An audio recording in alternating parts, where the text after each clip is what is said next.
The champagne glass slipped from Maribel's fingers, shattering against marble as she watched the bride glide past her table. But Serafina didn't even blink at the crash. She just smiled that mysterious smile and kept walking, her ivory gown trailing like she owned every inch of the Regal Crescent Hotel. That's when I knew this wedding was about to become a bloodbath.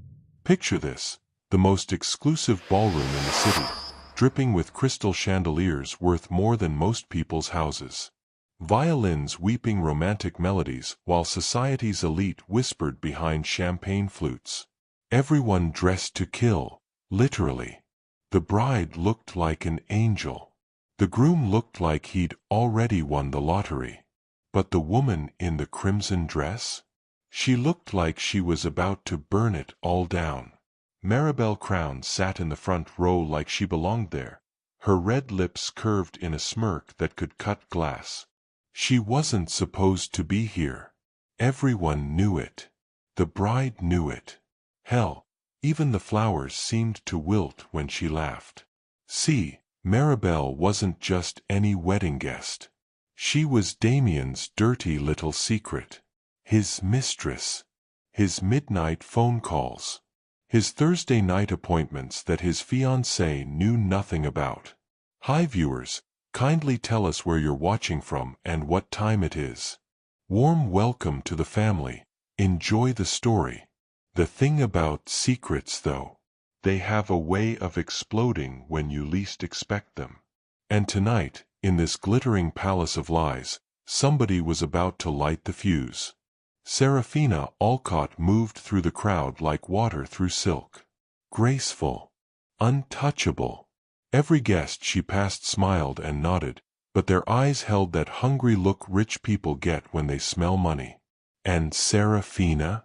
She smelled like old money. The kind that never has to prove itself. What they didn't know was that the quiet bride in the pearl-embroidered gown could buy and sell half the people in that room before dessert was served.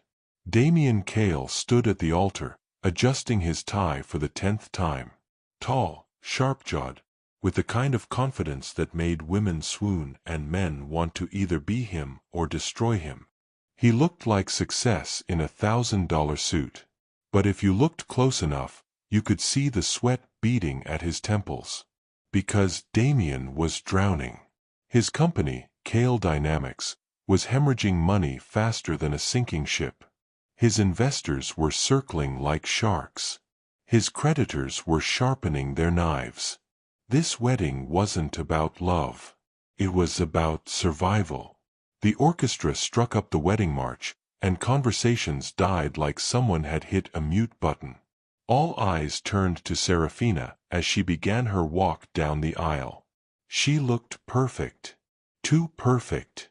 Like she was floating instead of walking.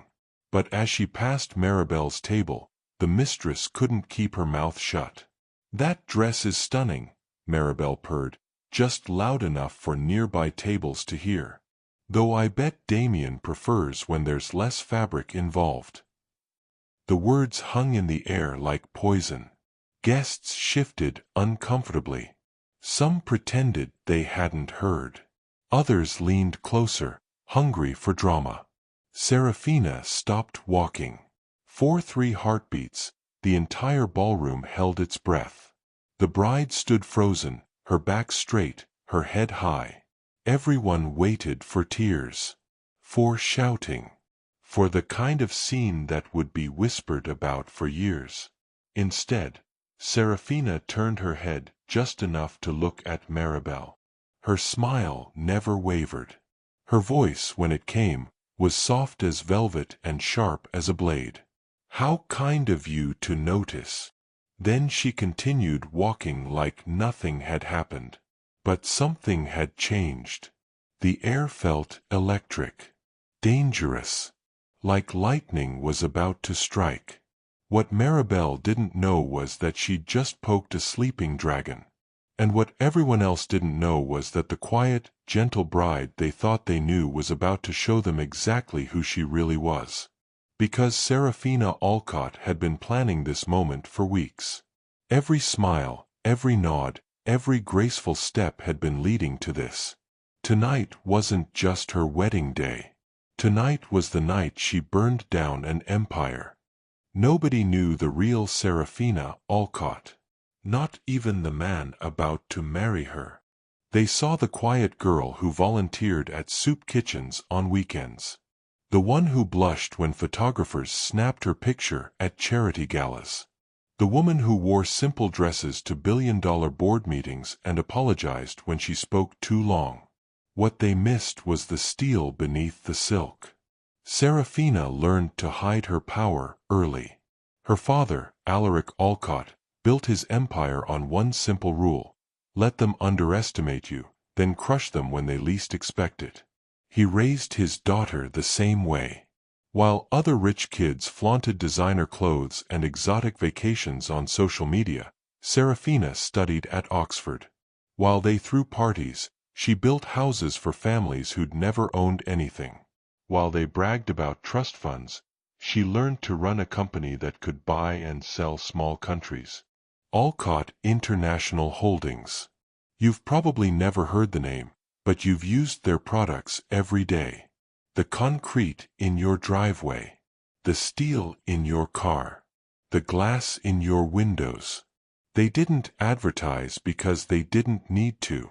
When you control the foundation, you don't need the spotlight. But Serafina never wanted the empire. She wanted something real. Something pure. Something that wouldn't disappear if the stock market crashed tomorrow.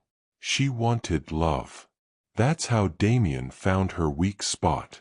It was 2 years ago at the Children's Hospital Charity Gala. Serafina stood in the corner, watching rich people write checks to make themselves feel better. She was about to leave when someone tapped her shoulder. You look like you'd rather be anywhere else. She turned to find the most beautiful man she'd ever seen. Not just handsome, beautiful. The kind of face that belonged on magazine covers. But his eyes held something deeper. Sadness, maybe. Or hunger. These events feel so fake, she admitted. Damien smiled, and it was like sunshine breaking through storm clouds. Then let's make it real. Dance with me. They talked all night. About books she loved. About dreams he chased. About how money could solve problems but never fill the emptiness inside. He seemed to understand her in ways nobody else did. What she didn't see was the way his eyes lit up when she mentioned her last name. Or how he memorized every detail about her family's business. Or how he researched her net worth before their second date. Love makes you blind. But some people count on that blindness. For 18 months, Damien played the perfect boyfriend. He brought her flowers that weren't expensive enough to seem calculated. He listened to her stories about work without asking pointed questions about company profits. He made her laugh until her sides ached. He made her believe she could have both love and power without sacrificing either. The proposal came on a Tuesday night in her apartment. No fancy restaurant. No photographers hiding in bushes. Just them, take-out Chinese food, and a ring that cost exactly what a man in love would spend, not what a gold digger would demand. I don't care about your money, he whispered as he slipped the ring on her finger. I just want you. Those words should have been her first warning. Because people who don't care about money never mention it. But Serafina was drunk on happiness. Finally, someone who saw past the billions. Someone who wanted her, not her inheritance. She said yes before he finished asking. Now, walking down that aisle toward the man who claimed to love her, Serafina wondered if she'd ever really known him at all.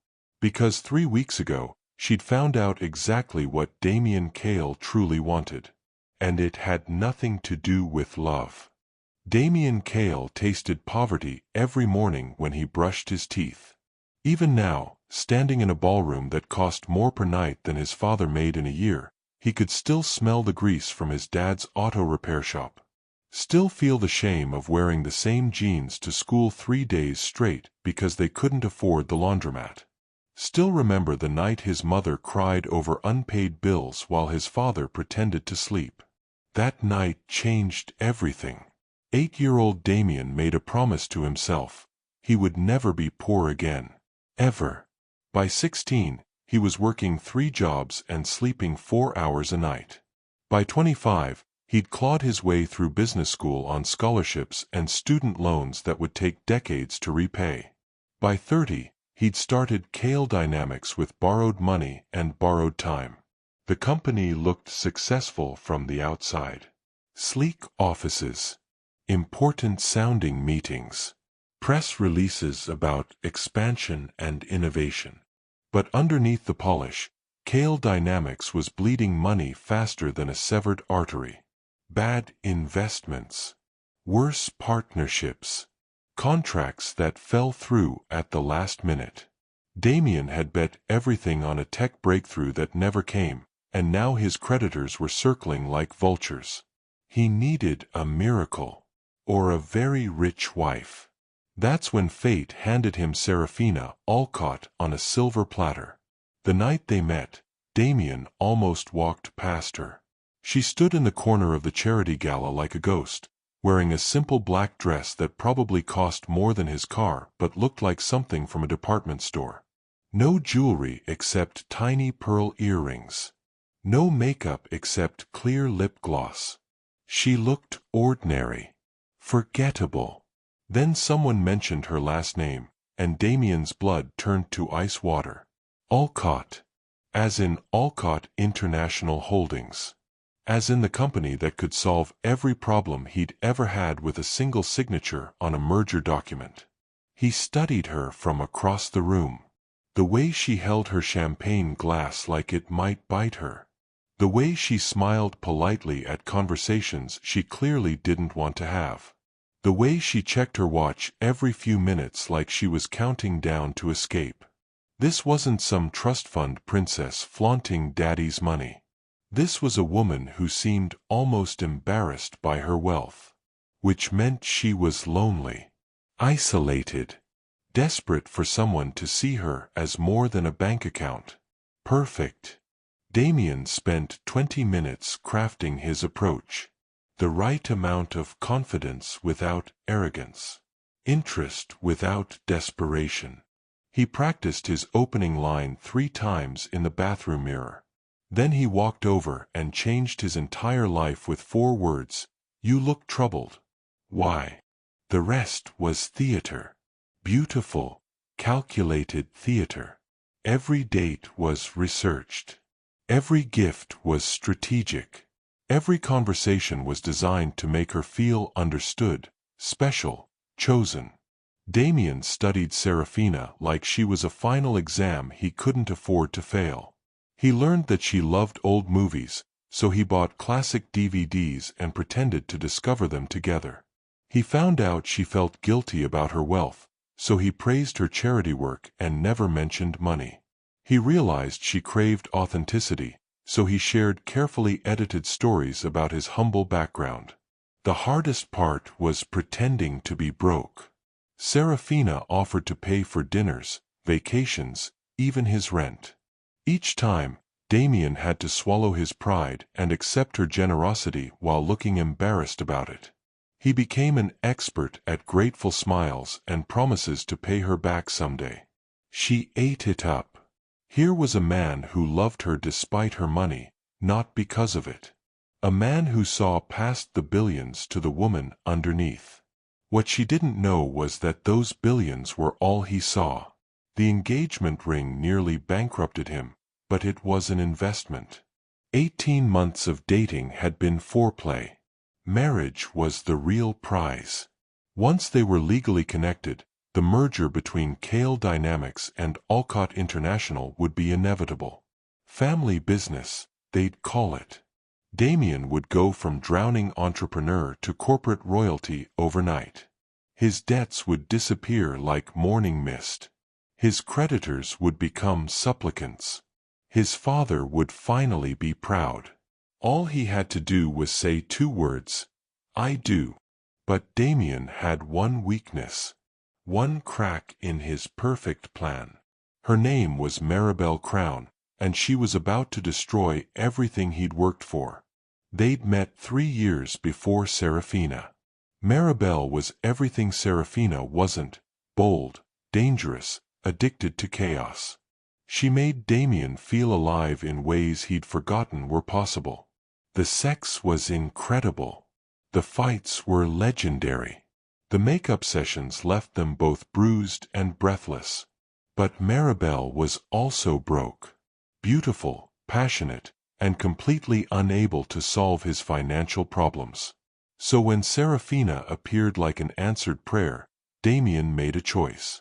He kept Maribel as his secret and Serafina as his salvation. For 18 months, he juggled 2 women like a circus act. Thursday nights with Maribel.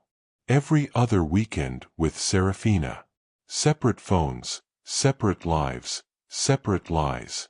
It should have been perfect. But tonight, watching Maribel smirk at his bride from the front row, Damien realized he might have made the biggest mistake of his life. Because the woman in red wasn't here to wish him well. She was here to watch him burn. Maribel Crown lived for moments like this. The hunt. The chase.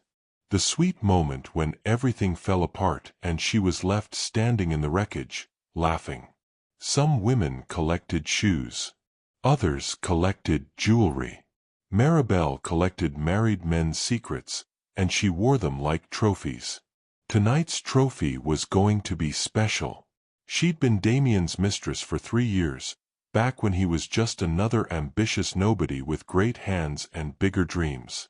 They met at a dive bar downtown, the kind of place where the beer was cheap and the lighting was forgiving. Damien was drinking alone, staring at his phone like it held the secrets of the universe. Maribel was hunting.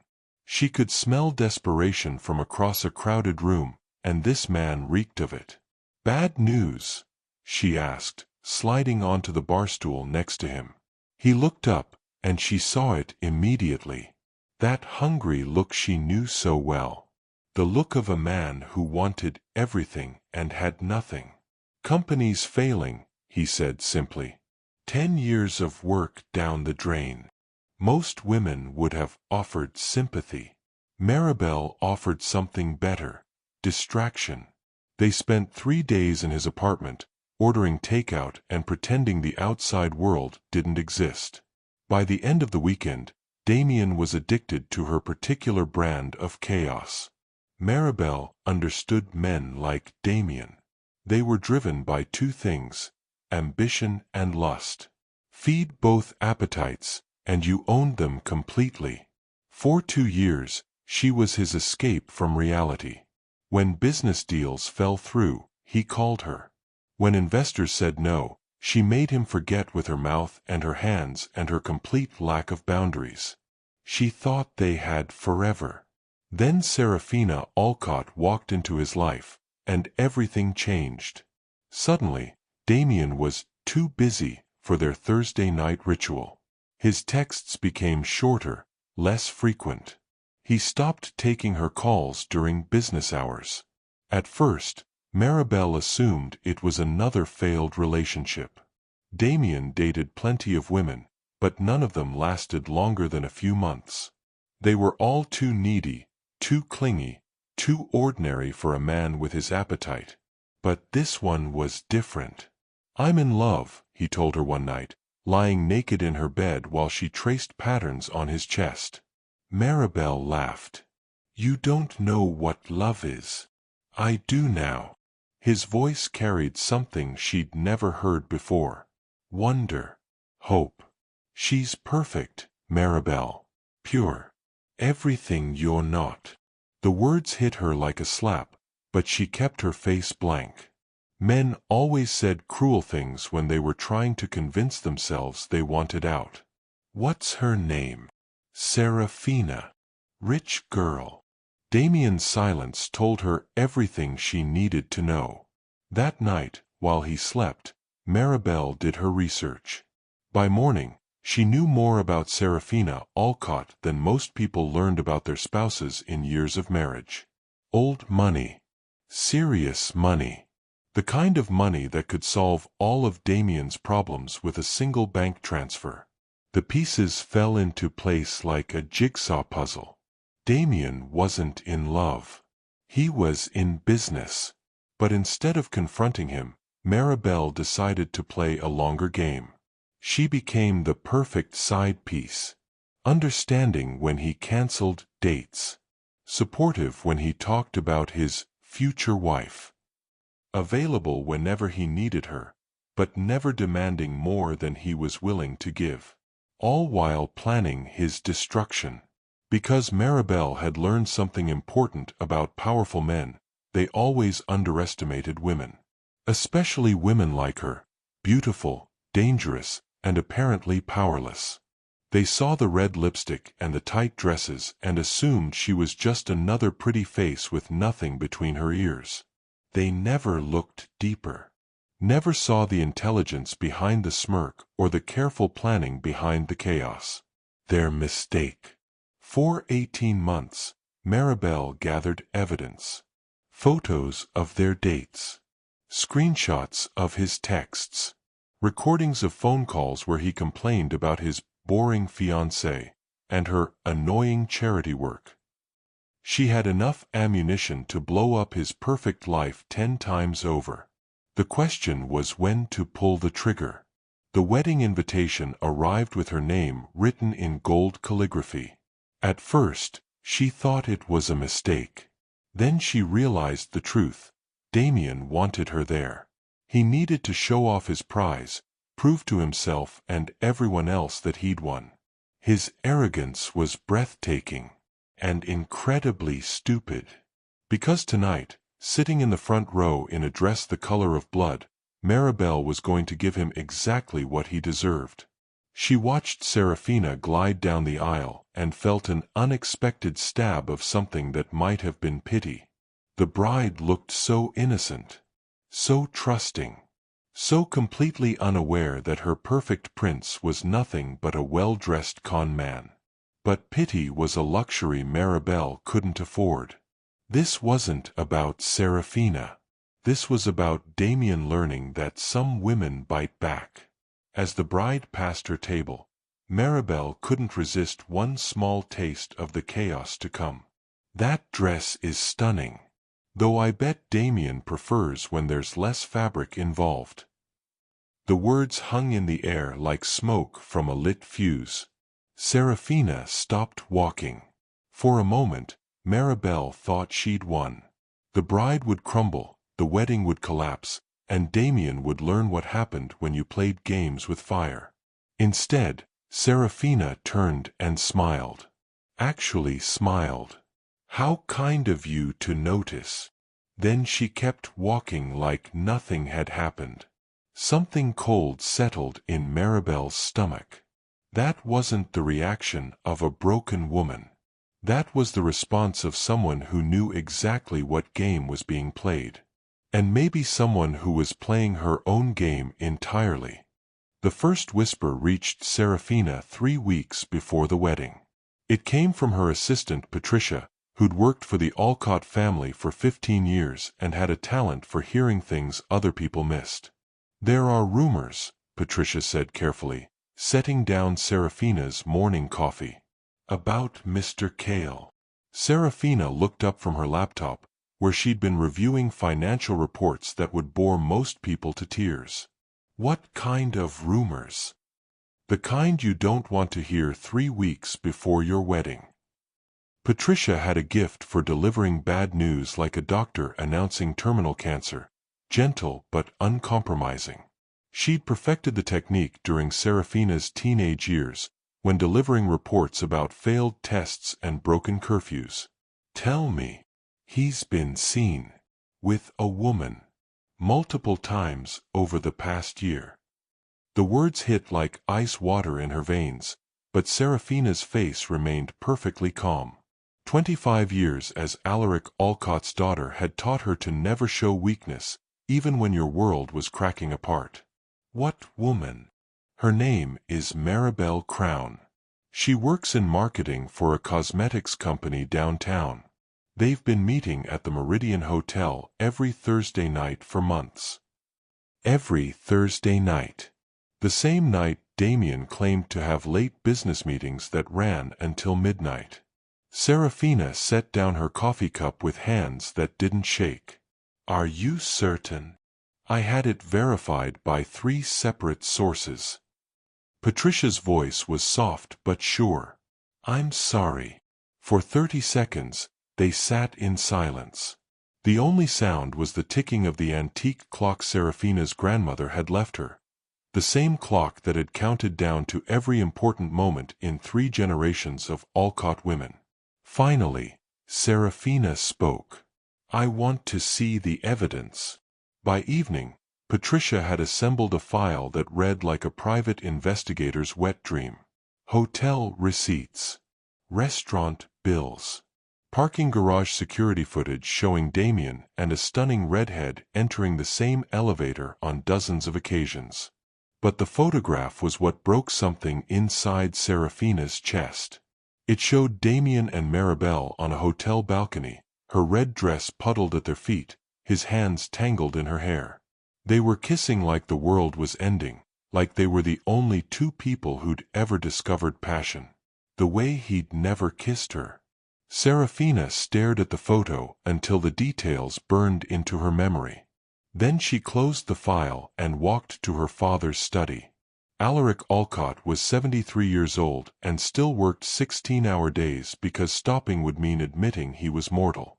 He looked up when she entered, and she saw recognition flash in his eyes. He'd worn the same expression 25 years ago when her mother walked out. How bad? He's been cheating for over a year. Her father was quiet for a long time.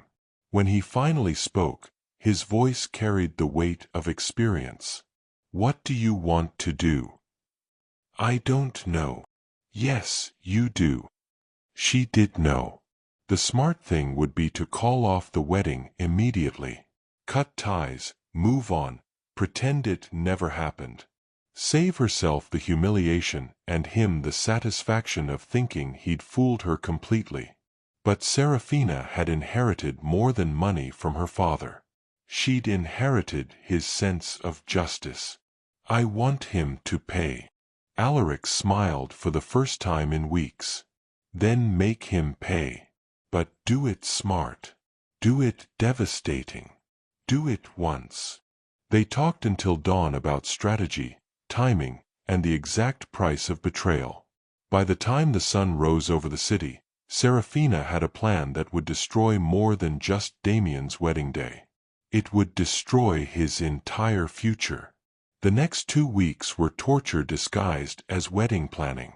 Serafina smiled during dress fittings and nodded during menu tastings, all while knowing she was planning a funeral instead of a celebration. The hardest part was pretending everything was normal with Damien. He still brought her flowers. Still told her he loved her. Still made promises about their future that made her want to vomit. But she played her part perfectly. The blushing bride. The grateful fiancée. The woman who believed every lie he fed her. Meanwhile, she was planning his destruction with the precision of a military campaign. The merger documents between Kale Dynamics and Alcott International were already drawn up, waiting for signatures after the honeymoon. $850 million that would transform Damien from a struggling entrepreneur into one of the most powerful men in the country. All Serafina had to do was sign her name. Or not. 3 days before the wedding, she made her decision final. She called the family lawyer and had him prepare a different set of documents. Papers that would cancel the merger permanently and trigger penalty clauses that would bankrupt Kale Dynamics within months. 2 days before the wedding, she discovered that Damien had personally invited his mistress to attend. The audacity was breathtaking. And perfect. Because now she had an audience for what she was planning to do. The night before the wedding, alone in her apartment, Serafina tried on her dress one last time. It was beautiful, ivory silk with hand-sewn pearls that had taken months to complete. She'd imagined walking down the aisle in it, seeing love and wonder in her groom's eyes. Instead, she was going to wear it to his execution. Her phone buzzed. A text from Damien. "Can't wait to marry you tomorrow. You're going to make me the happiest man alive." She typed back, "You have no idea what tomorrow will bring." Then she deleted the message and sent something else. "Me too. Sleep well." Some lies were merciful. Others were necessary. Tomorrow, Damien Kale would learn the difference. As she hung up the dress and prepared for bed, Serafina felt something she hadn't experienced in weeks. Peace. Tomorrow would hurt. The humiliation would sting for months, maybe years. But some prices were worth paying. Because the man who thought he could play games with Serafina Alcott was about to discover that she'd been playing a much longer, much deadlier game all along. And unlike him, she never lost. The violins stopped playing exactly when Serafina reached the altar. The silence that followed was deafening. 300 guests held their breath as the bride took her place beside the groom, her smile perfect, her hands steady, her eyes holding secrets that could topple kingdoms. Damien reached for her hand, and for just a moment, his mask slipped. She saw the relief in his eyes, the greedy hunger barely hidden behind his perfect smile. He thought he'd won. Thought he was minutes away from the biggest payday of his life.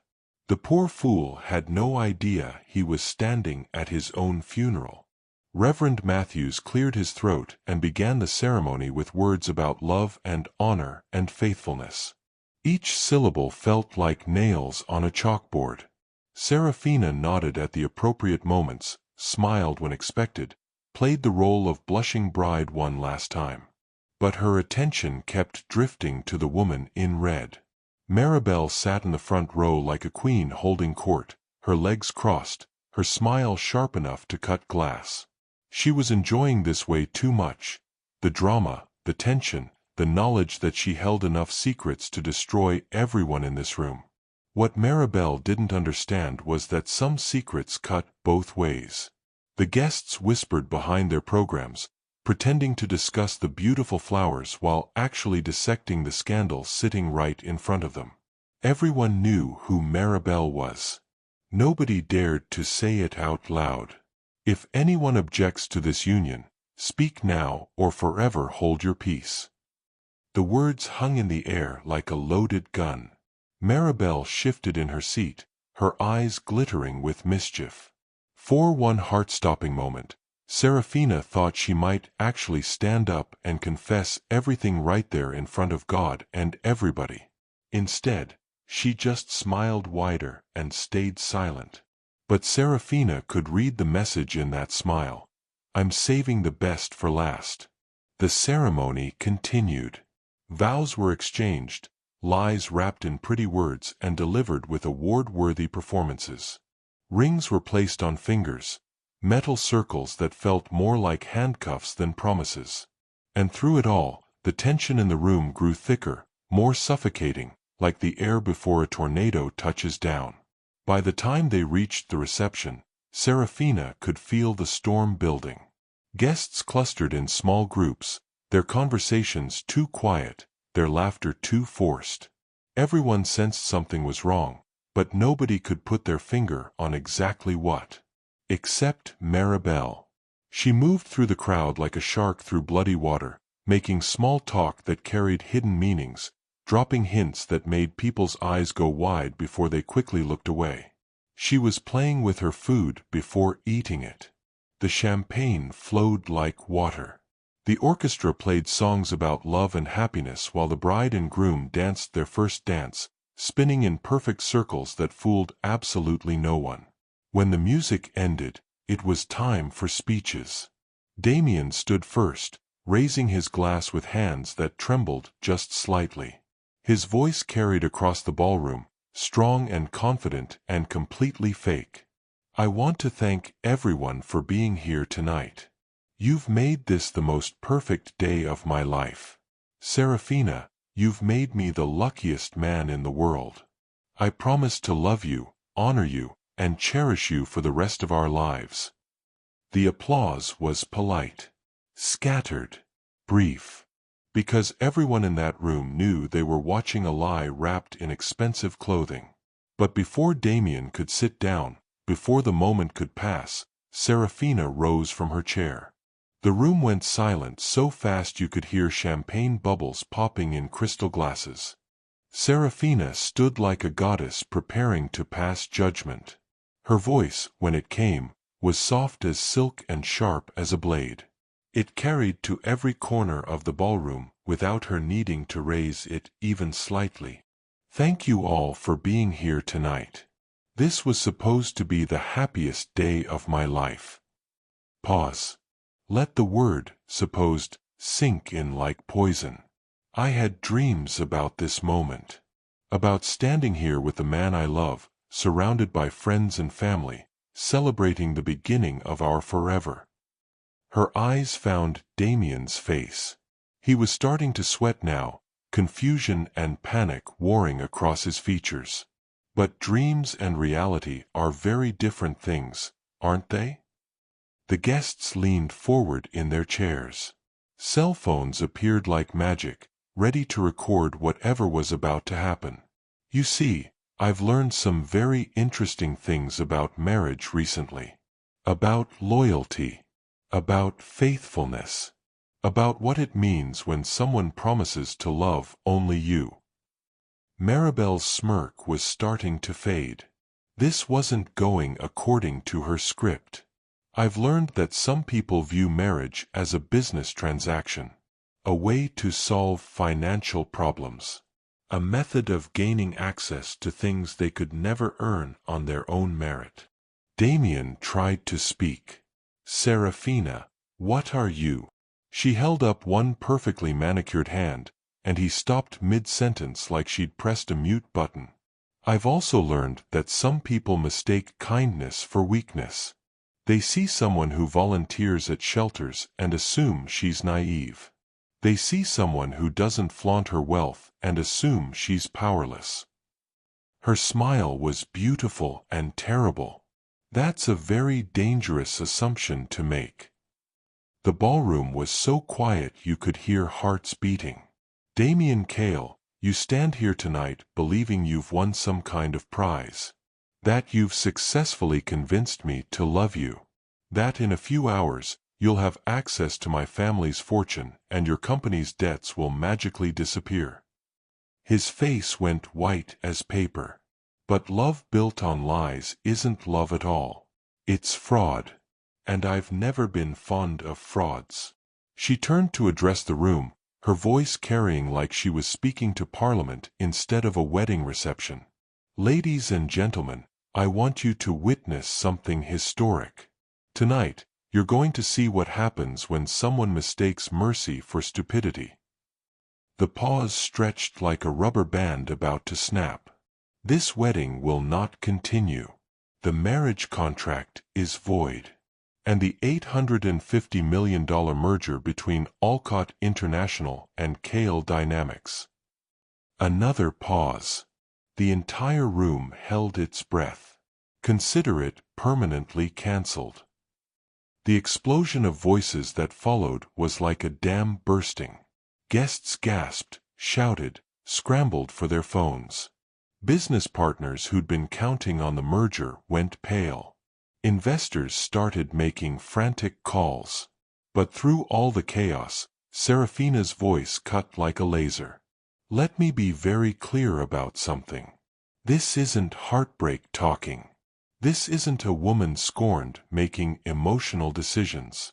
This is business. Cold, calculated, devastating business." She looked directly at Damien, who seemed to be having trouble breathing. "You bet everything on this marriage, didn't you? Your company's survival. Your creditors' patience. Your investors' faith. All of it depended on me signing those papers tomorrow morning." His silence was answer enough. "Well, congratulations. You just lost everything." The aftermath was beautiful in its brutality. Within minutes, Damien's phone was buzzing like an angry hornet.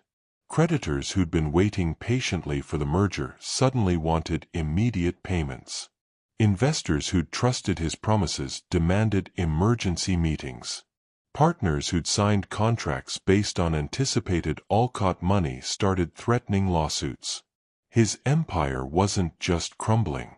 It was imploding in real time, right there on the marble floor of the most exclusive ballroom in the city. "Serafina, please," he begged, his perfectly styled hair now damp with sweat. "You don't understand.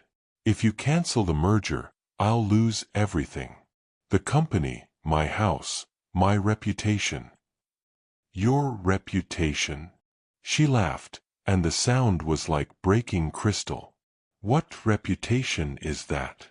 The one where you're a faithful fiancé? Or the one where you spend Thursday nights with your mistress?" The room went silent again. Even the violinists stopped pretending to play. Damien's eyes darted to Maribel, who was no longer smirking. She was starting to realize that being connected to a publicly humiliated fraud wasn't nearly as exciting as she'd imagined.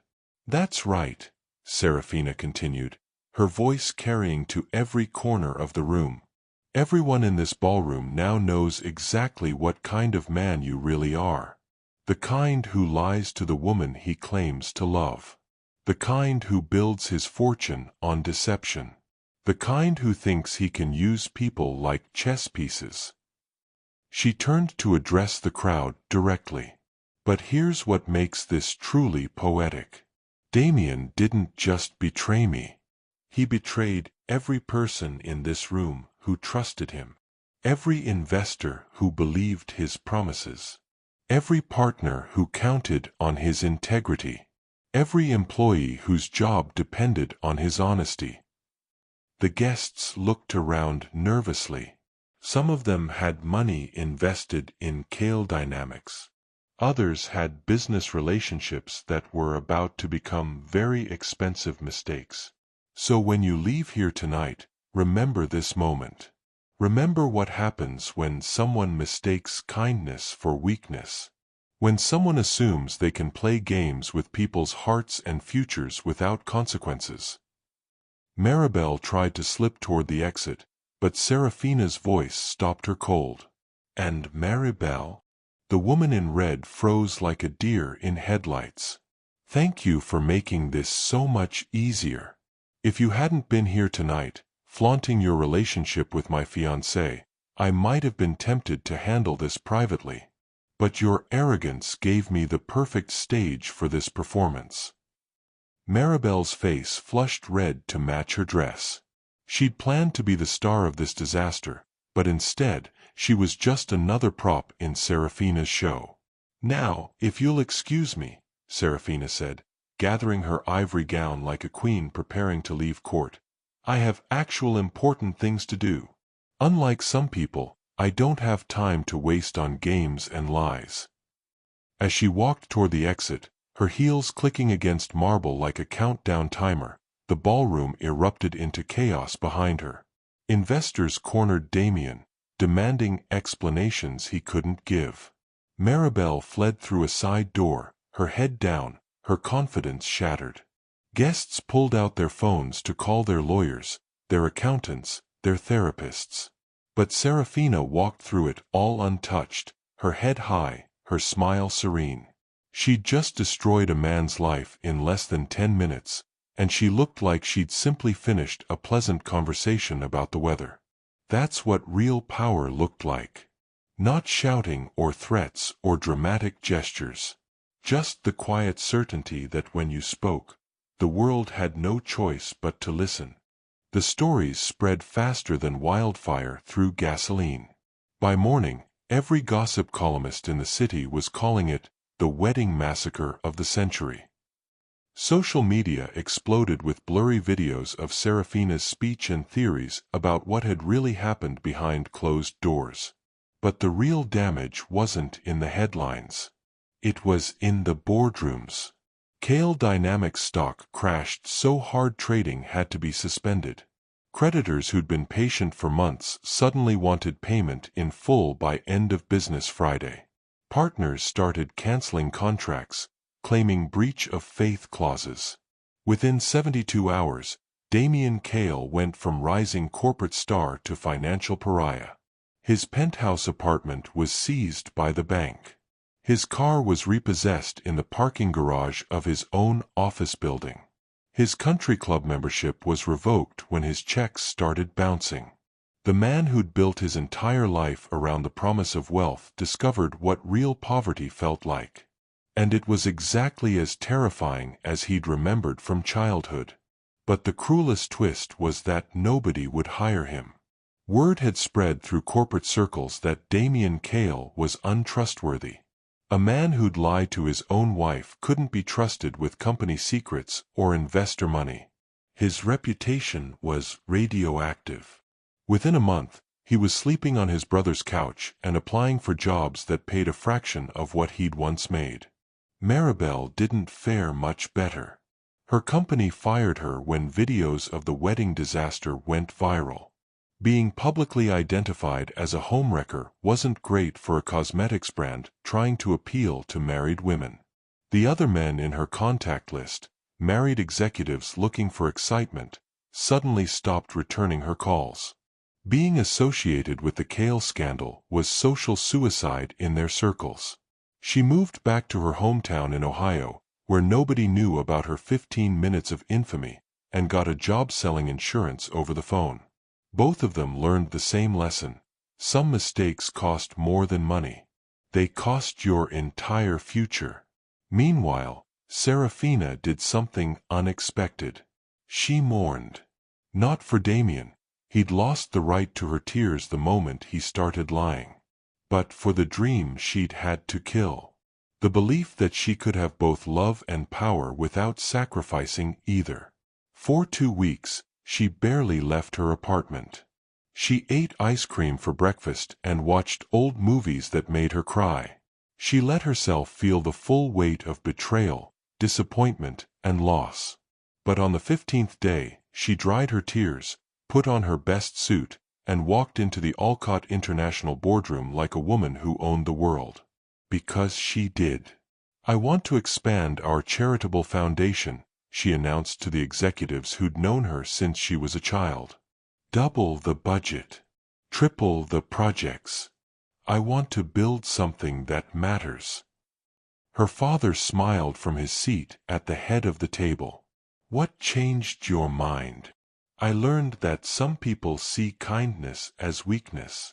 I'd like to prove them wrong." Over the following months, the Alcott Foundation became a force of nature. They built affordable housing, funded education programs, created jobs in forgotten neighborhoods. Serafina threw herself into the work with the passion she'd once reserved for her wedding plans. She visited every site, met every family, made sure every dollar went where it was supposed to go. The work was hard, exhausting, sometimes heartbreaking. But it was real in a way that candlelit dinners and whispered promises had never been. And slowly, the ice around her heart began to thaw. Because real love, she was learning, wasn't about finding someone to complete you. It was about becoming someone worthy of completion. The right person would come along when she was ready. And when they did, they'd fall in love with her strength, not her weakness. Her power, not her vulnerability. They'd see her for exactly who she was, and choose to stay anyway. 6 months after the wedding that broke the internet, Serafina was standing in the mud. Not metaphorically. Literally standing ankle-deep in construction mud at the site of her latest housing project, arguing with a contractor about foundation specifications while rain soaked through her designer boots. This was not how she'd imagined her life would look after calling off a wedding to a lying, cheating fraud. But it was better than anything she could have planned. "The drainage system needs to be completely redesigned," she told the contractor. pointing at blueprints that were getting soggy in the drizzle. These families deserve better than houses that flood every time it rains. The contractor, a gruff man who'd initially been skeptical of taking orders from a rich girl playing charity, now treated her with the respect reserved for people who actually knew what they were talking about. "That'll add 3 weeks to the timeline," he warned. "Then we add 3 weeks. Quality matters more than speed." As she spoke, a voice behind her cut through the construction noise. Most people would have handled this from a comfortable office. Serafina turned to find a man about her age watching her with curious eyes. He was tall, lean, wearing work clothes that had actually seen work. His hands were calloused, his smile was genuine, and he looked at her like she was a person instead of a bank account. "Most people don't have to live in these houses," she replied. "I'm Serafina. Callan Durrell. I'm the architect who designed this development." She looked at him more carefully. She'd been expecting someone older, more corporate. This man looked like he'd be equally comfortable designing buildings or building them himself. "I have some concerns about the original plans," she said. Instead of getting defensive, he grinned. "Good. That means you actually read them. Want to grab coffee and tear apart my life's work?" The coffee shop was nothing like the places Damien used to take her. No white tablecloths or sommelier-selected wine lists. Just strong coffee, comfortable chairs, and conversation that felt like coming home. "Most clients rubber stamp whatever I design," Callan said, spreading blueprints across a table sticky with sugar and honesty. "They're more interested in cost savings than actually creating something meaningful." "This project isn't about profit," Serafina replied. "It's about giving families a real chance." For 3 hours, they redesigned the entire development. Callan listened to her ideas, challenged her assumptions, and treated her suggestions like they mattered. Not because she was rich, but because they were good ideas. When Damien had looked at her, she'd always felt like he was calculating her net worth. When Callan looked at her, she felt like he was seeing her soul. The difference was intoxicating. Over the following weeks, their professional relationship became personal. Coffee meetings turned into dinner conversations. Blueprint discussions became long walks through the neighborhoods they were trying to improve. Callan told her about growing up in foster care, about learning that home wasn't a place but a feeling, about why he'd become obsessed with creating spaces where families could grow and thrive. Serafina shared her own story, not the sanitized version she'd always told at charity galas, but the real one. About feeling isolated by wealth, about the pressure of living up to a family legacy, about learning that money could solve problems but couldn't fill the emptiness inside. "I thought I wanted someone who'd love me despite my money," she admitted one evening as they watched the sunset from the roof of a half-built community center. "That's backwards," Callan said quietly. "The right person won't love you despite who you are. They'll love you because of who you are. All of it. The wealth, the power, the kindness, the strength. The whole package." 3 months later, he proved it. They were reviewing final construction plans when Serafina's phone rang. It was her father's lawyer with news about a business deal that would require her signature and increase her net worth by several $100 million. When she hung up, Callan was watching her with the same expression he'd worn that first day in the mud. "How much is several $100 million?" he asked. "Enough to change your life forever if you're dating me for the wrong reasons," she replied, testing him like she'd learned to test everyone. Callan was quiet for a long moment. Then he smiled, not the hungry smile she'd seen on so many faces, but something warmer. Prouder. "I'm not dating your money, Serafina. I'm dating the woman who stands in construction mud arguing about drainage systems. The one who reads every contract and questions every decision. The one who cares more about doing things right than doing them fast." He stood up and kissed her forehead gently. Your money is just another tool you use to make the world better. And that's exactly why you deserve someone who sees the woman wielding the tool, not just the tool itself. That night, for the first time since her disastrous wedding day, Serafina allowed herself to believe in love again.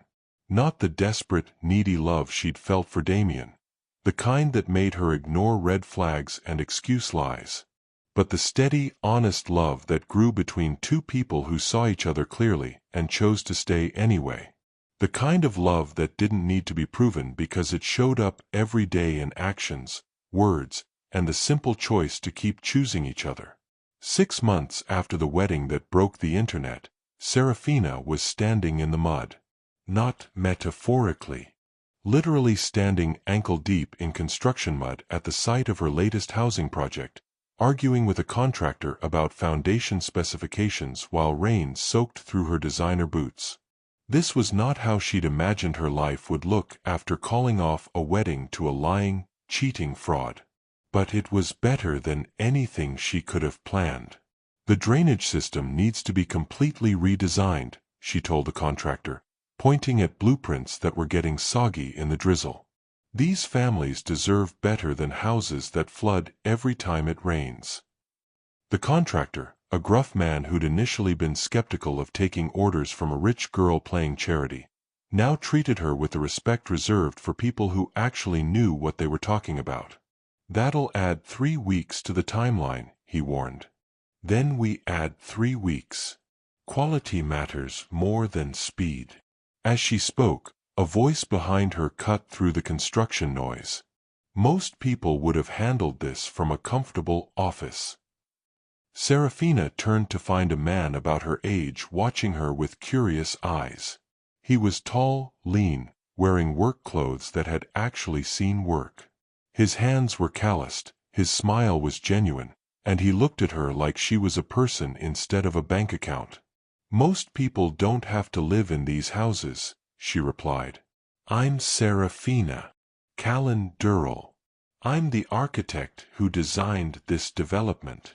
She looked at him more carefully. She'd been expecting someone older, more corporate. This man looked like he'd be equally comfortable designing buildings or building them himself. I have some concerns about the original plans, she said. Instead of getting defensive, he grinned. Good. That means you actually read them. Want to grab coffee and tear apart my life's work. The coffee shop was nothing like the places Damien used to take her. No white tablecloths or sommelier-selected wine lists. Just strong coffee, comfortable chairs, and conversation that felt like coming home. Most clients rubber stamp whatever I design, Callan said, spreading blueprints across a table sticky with sugar and honesty. They're more interested in cost savings than actually creating something meaningful. This project isn't about profit, Serafina replied. It's about giving families a real chance. For 3 hours, they redesigned the entire development. Callan listened to her ideas, challenged her assumptions, and treated her suggestions like they mattered. Not because she was rich, but because they were good ideas. When Damien had looked at her, she'd always felt like he was calculating her net worth. When Callan looked at her, she felt like he was seeing her soul. The difference was intoxicating. Over the following weeks, their professional relationship became personal. Coffee meetings turned into dinner conversations. Blueprint discussions became long walks through the neighborhoods they were trying to improve. Callan told her about growing up in foster care, about learning that home wasn't a place but a feeling, about why he'd become obsessed with creating spaces where families could grow and thrive. Serafina shared her own story, not the sanitized version she'd always told at charity galas, but the real one. About feeling isolated by wealth, about the pressure of living up to a family legacy, about learning that money could solve problems but couldn't fill the emptiness inside. I thought I wanted someone who'd love me despite my money, she admitted one evening as they watched the sunset from the roof of a half-built community center. That's backwards, Callan said quietly. The right person won't love you despite who you are. They'll love you because of who you are. All of it. The wealth, the power, the kindness, the strength. The whole package.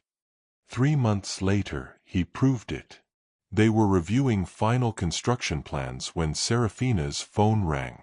It was her father's lawyer with news about a business deal that would require her signature and increase her net worth by several $100 million. When she hung up, Callan was watching her with the same expression he'd worn that first day in the mud. "How much is several $100 million?" he asked. "Enough to change your life forever if you're dating me for the wrong reasons," she replied, testing him like she'd learned to test everyone. Callan was quiet for a long moment. Then he smiled, not the hungry smile she'd seen on so many faces, but something warmer, prouder. "I'm not dating your money, Serafina. I'm dating the woman who stands in construction mud arguing about drainage systems. The one who reads every contract and questions every decision. The one who cares more about doing things right than doing them fast." He stood up and kissed her forehead gently. "Your money is just another tool you use to make the world better. And that's exactly why you deserve someone who sees the woman wielding the tool, not just the tool itself." That night, for the first time since her disastrous wedding day, Serafina allowed herself to believe in love again. Not the desperate, needy love she'd felt for Damien, the kind that made her ignore red flags and excuse lies, but the steady, honest love that grew between two people who saw each other clearly and chose to stay anyway. The kind of love that didn't need to be proven because it showed up every day in actions, words, and the simple choice to keep choosing each other. 6 months later, when Callan proposed, he did it at the groundbreaking ceremony for their 5th housing development. No fancy restaurant, no hidden photographers, no audience except the families who would someday live in the homes they designed together. The ring wasn't the biggest or most expensive she'd ever seen, but it was chosen with thought, care, and knowledge of exactly who she was and what she valued. "Will you marry me, Serafina Alcott?" he asked, his voice steady and sure. "Not for your money or your connections or your family name, but because you're the most extraordinary woman I've ever known, and I want to spend my life building something beautiful with you." This time, when she said yes, it felt like coming home. And as they kissed in the mud while construction workers cheered and future homeowners wiped away tears, Serafina realized something profound. The right love doesn't complete you. It celebrates the person you've already become. And sometimes, the most beautiful thing you can build together isn't a house or a fortune or a fairy tale wedding. Sometimes it's just a life that matters. But every great love story has its challenges, and Serafina was about to discover that even perfect beginnings can hide unexpected complications. What happens when the past refuses to stay buried? When enemies become allies and allies reveal hidden agendas? That's a story for another day. Make sure you subscribe and hit that notification bell so you don't miss the next chapter in Serafina's journey. Drop a comment below and tell me, have you ever had to choose between love and ambition? Your stories inspire others who might be facing the same impossible choice. Until next time, remember, real love doesn't ask you to choose between your heart and your power. It shows you how to use both to build something extraordinary.